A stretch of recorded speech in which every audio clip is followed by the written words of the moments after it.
your boy, Vega the Chosen. Vega from the HipHopHeads Podcast and the CryptOnline.com. You are listening to the Listening Sesh. You could be watching it too. If you're on YouTube, you could be watching it there. Could be listening on your podcast thingamajig. If you're on the HipHopHeads feed. Today, we're doing another show. Another classic, another great one to throw into the books. We're talking the Clipse, Let God Sort 'Em Out, which came out July 11th, 2025.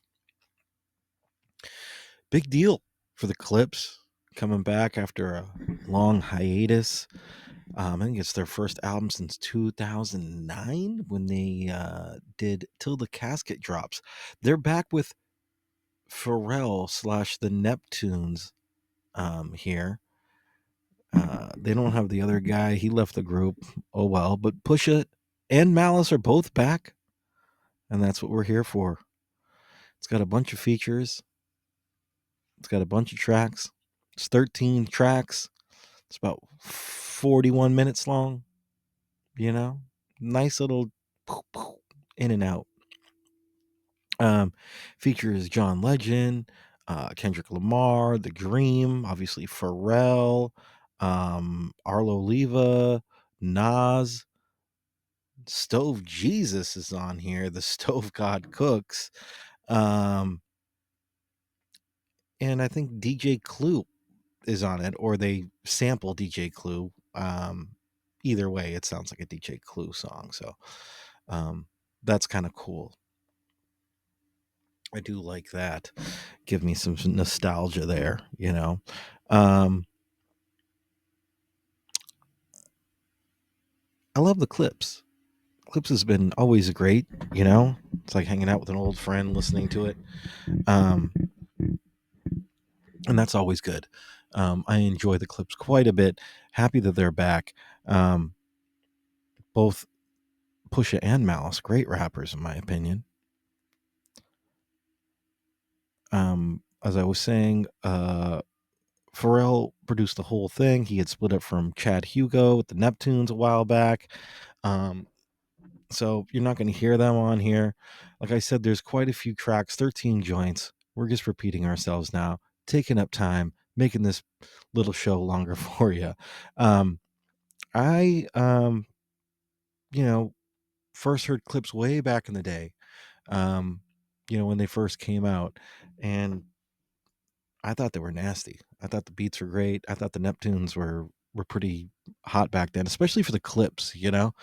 I thought, they were one of those, I don't know how to put it, but they're kind of one of those production teams that they cranked out hits. And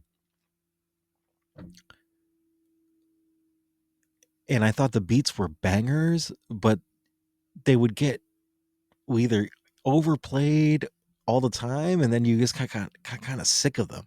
It was like, but then they would make another beat and you'd be like, oh yeah, that's great. And then it would, slowly, or maybe quickly after that, he would be like, yeah, I'm kind of sick of this. I feel like that the old Nori track was like that when he did the stuff with the Neptunes. And it's still great stuff, but it just got played out, overly played, and the beats just kind of went me, at least for me.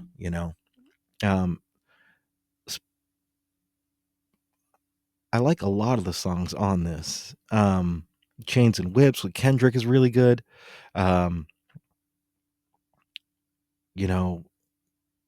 Kendrick has, always got quotables on here. I like the So Be It track a lot. I think that's my favorite track on it. The beat's just crazy. Like that little Hindi sample. You can't lose if you use that. And, like that, if they catch me, don't forget me, resurrect me. I like that whole scheme that he does there. It's just great. Also, favorite feature. Well, I mean, I like that Nas is on the album, but just having Stove God on here was just really cool. I love Stove God, plain and simple. He's great. Seen him live, support him.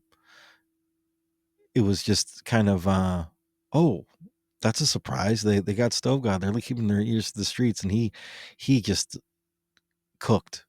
Aaron cooked on this. Yeah, he did.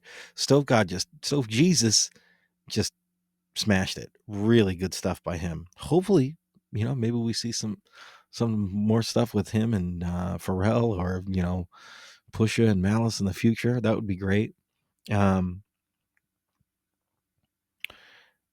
Just hearing Malice and Pusha together again is just great. Awesome stuff. They're just a great duo, and you don't get really better than that.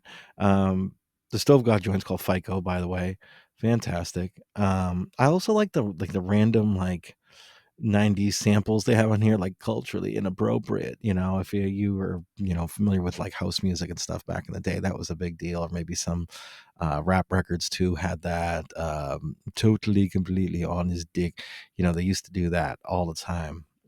Sample that. You haven't heard it in a long time, and it's nice to kind of go, oh, every time it dropped, it was kind of made me chuckle a little bit because I know the sample.